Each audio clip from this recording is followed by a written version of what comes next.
Lego Nexolites. Treibsand. Ja, Murloc, wir brauchen ein bisschen Hilfe.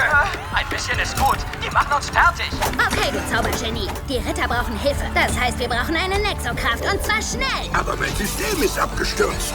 Ich kann einfach keine finden, Eva. Ich hatte gehofft, dass es nicht so weit kommt. Ich werde selbst eine Nexokraft aktivieren und dein System neu starten. Alles geht schief. Naja, wenigstens nicht nur bei uns.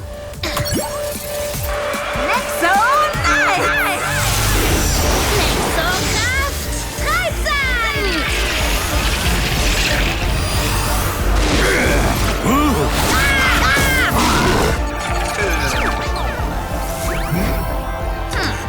Eva, die Monster sind irgendwie wie vom Erdboden verschluckt. Was ist passiert? Ach, gar nichts. Ich musste mir nur etwas einfallen lassen.